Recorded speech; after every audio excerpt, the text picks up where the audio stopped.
contoh simpel aja Ustadz, di rumah tangga kita lah misalnya gitu kan.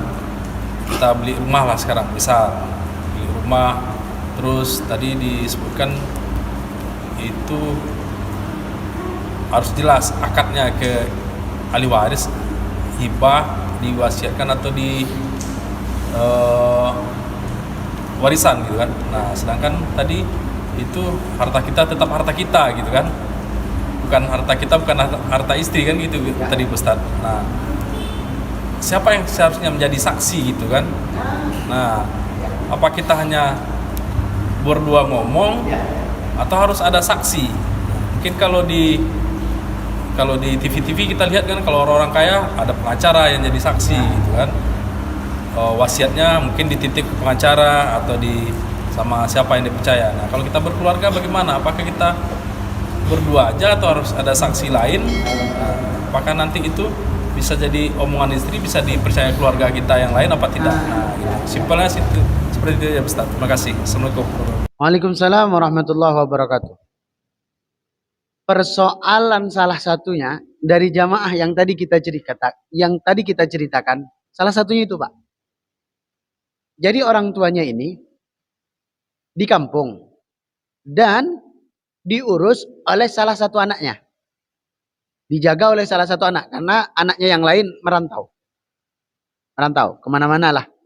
Nah, anak yang menjaga ini kata si anak ini, karena kan nggak ada saksi.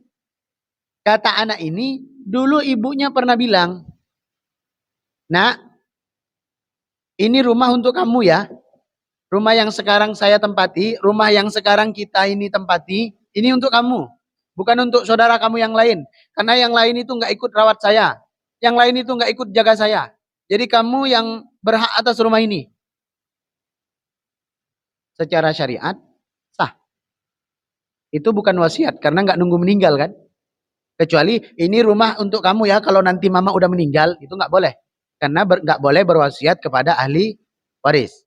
Tapi bahasanya, semenjak saat itu, ibu itu udah bilang, ini rumah milik kamu. Bukan milik saudara-saudara kamu yang lain. Ini saya berikan kepada kamu karena kamu sudah merawat dan menjaga saya. Bukan. Bukan. Itu namanya hibah. Karena berpindahnya harta kita kepada orang lain, dalam kasus ini kepada anak kita, dan berpindahnya tidak nunggu kita meninggal. Tapi saat itu juga diberi. Masalahnya, itu hanya dari mulut ke mulut, omongan-omongan. Yang hanya didengar oleh almarhumah dan anak yang bersangkutan. Saudaranya yang lain nggak tahu. Sehingga saat ibunya meninggal dunia, kata saudara yang menjaga ini, "Bang, Kak, ini punya saya rumah. Dulu mama sudah berpesan begitu. Udah diberikan kepada saya, udah dihibahkan kepada saya." Kata saudara yang lain, "Ah, mana? Mama nggak pernah bilang ke saya." Ini masalah. Maka kalau kita mau menghibahkan, suami mau hibah ke istri, istri mau hibah ke anak, anak mau hibah ke orang tua mau hibah ke anak. Kalau nominalnya besar, barangnya besar, pastikan disaksikan oleh ahli waris yang lain. Saya mau menghibahkan rumah kepada anak saya yang nomor 1 misalnya, karena dia udah berkeluarga. Sementara yang lain masih tinggal sama saya, masih saya nafkahi. Sementara dia udah pisah rumah, jadi saya mau belikan rumah untuk dia. Berarti kan jatuhnya hibah. Maka menghibahkan saya kepada anak saya yang pertama harus disaksikan oleh anak-anak saya yang lain. Kumpul sini. Nih ya, jadi abangmu ini sudah berkeluarga. Sekarang kerjaannya belum dapat. Daripada nanti istrinya ngontrak-ngontrak, suami juga kepikiran tanggung jawab segala macam, saya belikan rumah. Kalian jangan usah iri. Nanti kalau kalian udah berumah tangga masing-masing, saya belikan juga rumah. Jadi sekarang ini karena abangmu dulu yang udah berkeluarga, saya belikan untuk dia rumah. Ingat, saat saya meninggal, rumah ini bukan harta warisan. Rumah ini murni menjadi milik abang kamu. Jadi nggak usah kamu rebut, nggak usah kamu permasalahkan. Jadi saksi yang lain.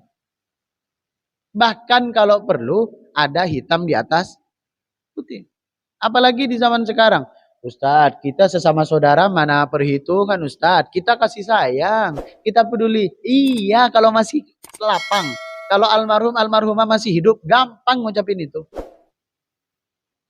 Tengok nanti saat almarhum almarhumah wafat dan kita kesulitan ekonomi.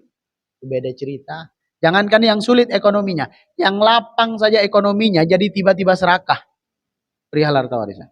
Jadi memang sebaiknya harus dipersaksikan minimal oleh ahli waris yang lain. Supaya nggak jadi masalah di kemudian hari.